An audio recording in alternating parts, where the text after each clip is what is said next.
Shalom shalom, nizere ko mumeze neza, ndabaye kandi ikaze mu kiganiro intahe yubaka. Nkuko twama tubigira misi yose turabazanira umutumire agerageza kuduha intahe kandi tukibaza kandi tukanabisengera yuko ari intahe ifasha abantu badukurikira, abari abamaze kumenya Imana, ari abatarayimenya, kuko mu gakiza, mu rugendo rw'agakiza twama turiko turiga ibintu imisi yose. No musi rero turabandanya igice ca gatatu, arico gice ca nyuma tuba turi kumwe na Mama Linda. Mama Linda turaguhaye ikaze kandi no musi dushaka tuganire ku buzima mwabayemwo. Mwaravuye i Burundi mugenda kuba mu gihugu vyo hanze, dushaka mutugire mutwiganirire ubuzima umukristo yagiye kuba mu mahanga, ibibazo acamwo, ibintu ahigira, ibintu vya mbere vyabashikiye, kumbure novuga nka shock. Uravuye i Burundi, uravuye muri Minevam, aho ufise nk'umuryango wakuriyemwo, umuryango ukorera Imana, umuryango mutahura bimwe byo gukorera Imana. Hama shock ya mbere novuga ngo yabaye iyahe? Shock ya mbere nk'uko bivuze kwari kuva mu ishengero wari umenyereye, mu bantu warimwo, mu gihugu wari umwe umenyereye, ukaja ahandi hantu hari ibindi vyaho bihagenga, hari systeme yindi, hari novuga ibintu defa vyubatswe kugira ngo na ya myanya twari dufise tuyibure complètement yo gusenga. Rero shock n'ubuzima buhinduka, ururimi, vyose. Nashitseyo shika ndonka umwana, nukuvuga n'ubuzima bushasha, hama ukaba ubugiriye ahantu utazi, ukiri kuriga kandi bizogufata igihe kugira uhamenyere. Nibaza ko ico kintu ari ca mbere kikunyiganyiza, ugasanga bimwe wari umenyereye kuja muri programme n'abandi naho muri kumwe, vyose ntavyo uriko uraronka. Ariko Imana ishimwe ko dufise Yesu muri twebwe aturongora, kandi ari we anatumenyereza niyo tuba tugiye, kandi abari ivyo yaduteguriye akabikora nyene ngo tugendere mu vyo yaduhamagariye. Ariko vy'ukuri haba hariho vyinshi cane vyo kwiga, vyinshi cane wumva umengo vyo gusubiza inyuma, canke vyinshi vyo gutera ubwoba. Mbega hoho byaraboroheye kuronka ishengero? Yego cane, je vyaranyoroheye kuronka ishengero. Hariho ishengero abantu bari banyegereye barimwo, hama niho natanguriye, n'ubu niho ndi. Hama mushitseyo muri une jeune maman, bwa mbere mwibarutse umwana wa mbere, turazi nyene bigoye, ubumenyereye umuryango uri iruhande, uba ufise umuvyeyi, uba ufise abantu baza ishengero, cellule baza kukwaramira, kugufasha. Mbega muri ico gihe nuvuga nti vie chrétienne yawe yari imeze gute? Est-ce que wabandanije uronka ya migenderanire wari ufitaniye n'Imana, byarabandanije canke uwo twiganira ingene washoboye kugumana n'Imana muri ivyo bihe? Nkuko nabivuze n'ivyari ibintu vyoroshe, ariko nama nibuka amajambo baratubwira mu ishengero, bavuga ngo ni centre de transformation, n'ahantu twariko turahingurirwa. Rero biratangaje kuko hari igihe uhingurwa ukagera igihe ntutahure yuko Imana yahinduye ibihe, hageze kugenda kugira ngo bimwe yakwigisha ubibemo. Ivyo naho umuntu aba abizi ntibikuraho ibigoye. Vy'ukuri biba bigoye kumenyera ubwo buzima en soi, hamwe no kumenyera ubwo buzima uri umumama n'igihugu naho uri n'ingene bikorwa. Ntivyari vyoroshe, ya myanya yo gusenga, kubana n'abandi. Twebwe kenshi ubu biri ku Zoom, ariko à l'époque wasanga usenga dimanche gusa kuko ufise abana, hari imbeho, nturi wasohokane, maybe nturamenya no gutwara n'uwo muduga, urindira ko runda gutwara, canke nturamenyera gutwara ahantu hameze gutyo. Ntivyaba vyoroshe, ntivyari vyoroshe, hari vyinshi cane womengo systeme irahari ngo igukure mu vyo wari urimo, umengo vyose vyubatse kugira bigukuremo. Ariko ndashima Imana ko iyatanguje ikorwa muri twebwe ari yo kwizigirwa, idushikamisha. Amen, amen. None nk'umuntu ariko aragenda hanze no musi, abantu benshi bavuga ati reka tuve aho turi tugende aho tubona umenga ibintu bisa neza. Mbega none uri umukristu aho ushitse, mbega ibintu byose bisa neza aho hantu nkuko abantu babivuga? mbega ubwo buzima buroroshe? Kuvuga ko bworoshe nibaza ko ngira umuntu yoca arondera irindi zina, ariko hariho ivyo umuntu ataba yarabonye maybe ahari hariho bivanye n'ukuntu umwe wese afise uko arondera ico ashaka gushikako mu buzima. Nibaza ko ata hantu na hamwe mu buzima vy'ukuri bworoshe. Umuntu aba ahinduye igihugu, ariko nk'umukristo intambara ni za zindi canke ngira zirongerekana bivanye n'aho uri, ariko nta umuntu yovuga ngo aha ni vyiza kurusha hariya. Yes, haba hariho ivyiza, haba hariho ivyo uvuga uti ibi ndabishimira Imana, ariko nk'umukristo umugwanizi dufise umwe na hariya ariyo, na hariya ariho, na hariya hariyo amasystem usanga yarubatswe kugira ngo adutume tutabandanya dukurikira Kristo, nkuko ngaha hari ibindi bishobora gutuma udakurikira Kristo. Mbega vyarakoroheye gukorera Imana umaze kuja mu mahanga, kubandanya ukorera Imana? Nagize Imana nakigwa n'abakristo, nibo bari banyakiriye, nibo twabana hafi. Je novuga ko nagize ubuntu, bamba hafi. Nanje urumva ikintu ca mbere nabaza ni dusengera he, dusenga sangapi, ni yahe reunion mufise yo gusenga. Kwa kuntu nyene iyo ibintu vyamaze kuba ubuzima nico kintu ca mbere kikwanteresa. Novuga ko vyari vyamaze kuba ibingize, ego kugira umuryango, ariko si kugira naho umuntu asengera, aho yiyubaka mu buryo bw'impwemu. Ntibiba vyoroshe, ariko Imana igendera gushoboza. Mbega nk'ikintu muvuga ngo coba carabagoye bari nk'igiki? Ikintu cangoye ni kumanaginga, kufatanya uwo mwanya wo kuba umumama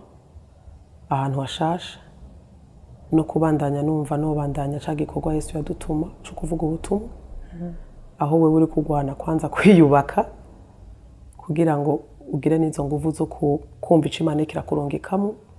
kubaza Imana aho hantu gutwaye, ushaka he, ushaka ko nkora iki, ushaka mu biki. Wasanga ivyo bintu kubijamwo wongera unarera umuryango, navyo nyene muri bwa buzima muzi buriyo, biba ari ibintu bitoroshe. Bon, je nari umumama muga hari n'abandi baba bari kwiruka mu buzi, je nashitse ntakora kuko nashitse ndonka umwana. Wamusanga nyene hariho ibintu vyinshi umengo bihagarara imbere yawe bikakwereka ngo nta mwanya ugira. Nanje ivyo vyarambaye ko cane, kandi n'ubu biracambako, aho mpwemu yaradushoboza kumenya guha umwanya ikintu kimwe kimwe. None muri uwo mwanya, muri ivyo bihe, ni igiki Imana, ni ijambo iryahe Imana yaguhaye kugira ngo ushobore guhaguruka uvuga uti Imana irandungitse ngaha? Nshitseyo narasenze Imana ndayibaza, irambwira ko ariho yahanzanye. Ico kintu carandemesheje, numva ndahari kubera Imana ibishaka ko ndahaba. Nyuma igenda irandongorera nkuko nabivuze, yabishengero yaba bagenzi, inyemeza kuri kumwe nanje. Ni ikintu camfashije cyane kumenyera amahanga, kuko hari igihe vyanka ko yamenyera, ariko vyaramfashije cyane kumva ko Imana inyemeza ko turi kumwe. Hama kumenyera naho nivyo turimo gushika kuri no saha. Umuntu yo kwibaza ngo umaze imyaka irenga 10, umuntu aba yaramenyereye canke hari ibintu abazi, ariko nize cyane kumenya Imana cyane ku mutwe wanje, atari Imana mpurira nayo mu ishengero, kuko urumva mu ishengero ntubujayo buri mwanya. Hari n'igihe amadimanche batubwira ati turugaye kuko ikirere ni kibi. So kumenya rero iyo Mana yawe ku mutwe wawe, kuyimenya, kumenya ingene ivuga, kumenya ingene kubwira ati bipanguku, kwiga kumenya mpwemu yera, ingene aturongora, ingene atwigisha, kuko ijambo ry'Imana rivuga ngo nazotwigisha vyose. Niwe yabiri biri kwa data akabitumenyesha, niwe adushoboza kubaho ubwo buzima bw'umukristo. Nasanze ino birashobora kuba mengo nibisanzwe, ufise abantu womengo nta mwanya baguha wo kwiyumvira ibindi, ariko hari ahantu ushika ugasanga umengo uri wenyene. Aho ndashima Imana ko yaduhaye umufasha mpwemu yera, adufasha akadushoboza, abana natwe akatubwira, akaturongorera. Ijambo ry'Imana rivuga ngo aturongorera mu nzira zo kugororoka. Muri bimwe bigoye kugororokera Imana, maybe muri ivyo bihugu, mpwemu yera arahari akadushoboza. Suko vyama vyoroshe, suko tubishobora, ariko nshima Imana ko kumenya imana kwitwa abana b'imana umwana aba ari umwana mu rugo birashika bikakunanira birashika ukumva urabivuyemo ariko akatwambika akatubwira ngo haguruka usubire uvyuke kurya abana bacu tubafasha gukura no kuba abantu ndashima imana ko hariho urugendo iyo nkemera tumuretse ajana natwe akatwigisha hama ugasanga izo ntambara zirahari hariho amahoni n'amaba hariho ivyumva umengo biranse ariko akadushoboza muri nk'uko twabivuze mwakirijwe mukiri bato mbega mushitse aho hantu mukamara kwicara mu ishengero mwarabandanyije ico gikorwa cyo kugendera mu bantu bakiri bato yego byarafashe igihe gato ariko ni ikintu nibaza imana nanje yashize ko ndumva afise umuhamagaro cane wo gwaruka kuko ijambo ry'Imana riravuga ngo umugwanizi satana kindi camuzanye no kwica kwiba no gutikiza hari igihe Imana ico kintu yakinganiriza cane ingene dusamara akiba ubuzima dusamara tikatikiza agatwara ivyizigiro agatwara kubera umuntu yasamaye kubera umuntu yarashize amaso mu bindi ugasanga hari uwundi we wakurindiriye rero uko yagiye dushoboza yaba mu ishengero canke gufashanya entre nous aho dufashanya kugira amakado dufise yo kuganira ivy'Imana yuko naho bigoye kugwana ngo ntiturekure kuko vy'ukuri nasanze hariho ahantu aho mbaye canke mu mahanga hari systeme ikwereka ngo nta mwanya ugira encore plus nta mwanya w'Imana ufise none ni wakora ibi nibi uzosigaza uw'Imana ugasanga suko umuntu yashatse kubivamo ariko ico kinyoma caje kakwereka ngo nta uhari ukebuke ukanabibona ingene atawuhari mfise abana banubu ukumva muri wewe hari ikintu kikwemeza ngo ariko uwo mwanya wo ukura he wo ukura yo kwitaho abandi wo ukura yo gusengera abandi deje ufise ibigutwaye umwanya kandi vy'ukuri biba bigutwaye ariko Imana muri twebwe Emmanuel Yesu aba muri twebwe ndashima ko igikorwa yatanguje atakirekura twe naho tworikura defo ariko n'umwongere mwiza abandanya dushoboza gushika wa musi bega nk'abajeune abantu bakiri batonyi muganira bamaze gushikayo nk'ibibazo kenshi uhora ubona bahura nk'ibibazo nka gute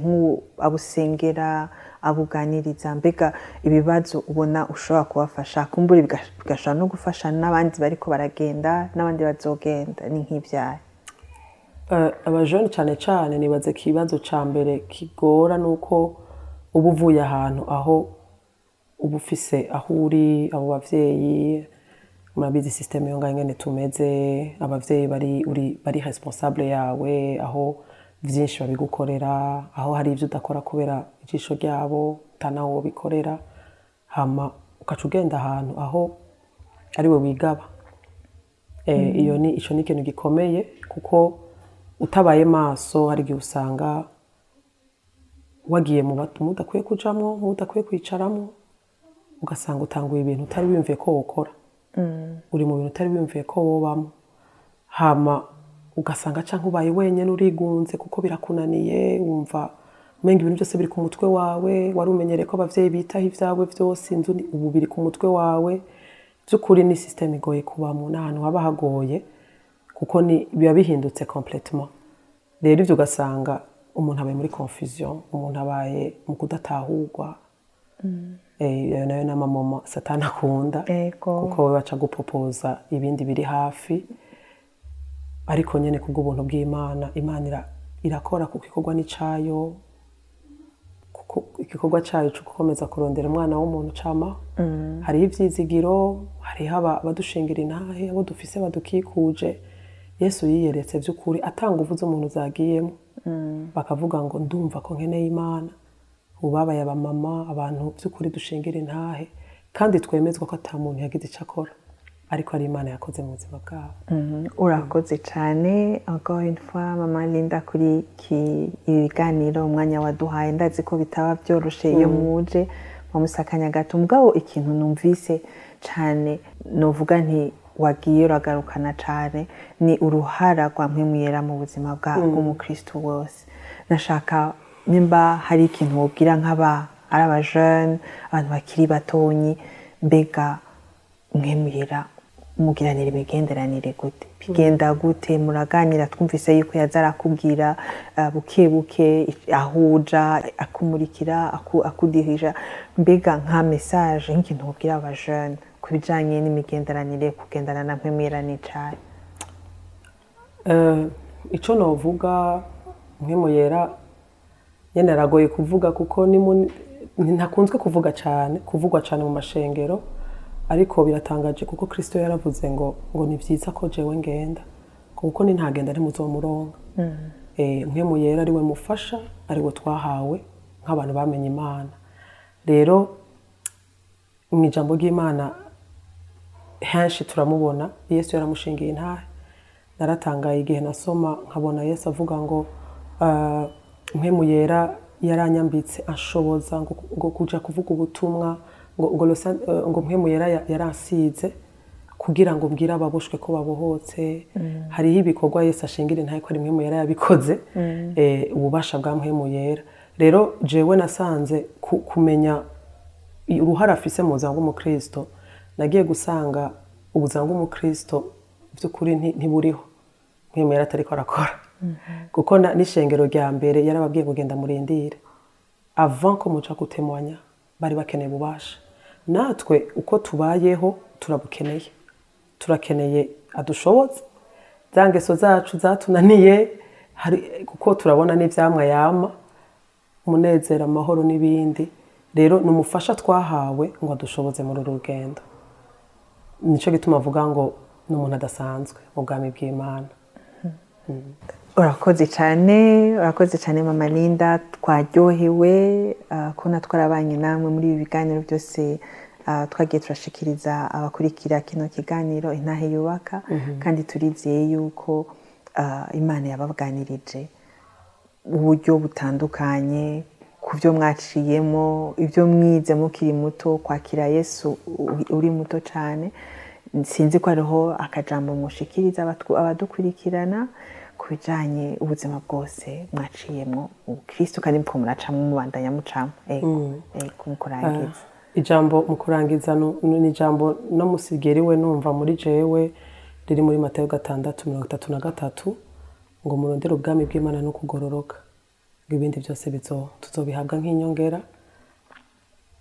biratangaje kuko umuntu akura abwirwa ibyo akwiye kurondera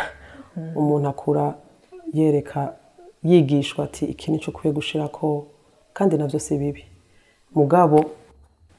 birababaje ko twohusha kuko ubwami bw'Imana kububamwo nibwo buzima nico cazanye Kristo kumumenya kugendana nawe nibwo buzima rero ndifuriza uri ko arankurikirana uzonkurikirana twese tumugirire iyo nyota ni nyishu Imana yahaye isi yaramutanze kugira ngo dukire yaramutanze kugira ngo tube ubuzima busagutse ubuzima busagutse ntibushoboka atari muri Kristo rero Imana iduhishurire n'ukuri n'iryo sengesho buri munsi ingene tumukeneye ibyacu nubwo twoca mu miriro nk'uko twabivuze ari kumwe natwe kandi kirushirije ndanezerewe iyo nibutse ko bitazorangirira ngaha nubwo ibihari byose bitwereka ko bizorangirira ariko hari ahandi turiko turaje aho yavuze ngo ngiye kubategurira amazu ngo tubane rero uwo mukunzi ndifuriza umwe wese ko azobana nawe ko tuzobana nawe kandi nawe aravyifuza nibwo bugombe bwiwe tumwemerere tumuhe ubuzima bwacu abuhindura bukize Imana ibaho umugisha urakoze cyane mbega ndafise akabazi urazi iyo uzohereza he cenco kintu nkuyemwo muri ico kintu atubwiye niba utabizi ndakwifuriza yuko wakira umukiza Yesu nk'umwami w'umukiza wawe kuko utamufise ntituzi iyo uzoja twebwe turazi iyo tuzoja ko twaramwakiriye yagiye kudutegura nk'uko mama Linda yabitubwiye kandi n'ibyo tuba turiko turacamo muri kino gihe turazi ko tuba turi kumwe rero ndagutumiye wowe uriko uratwumviriza niba utarakira umwami Yesu nk'umwami w'umukiza ndagutumiye ngo bikore kuko hari ibintu byinshi uzomuronkeramo Imana ibahezagire ndabashimiye kandi isango n'ikundwi rikurikira bye bye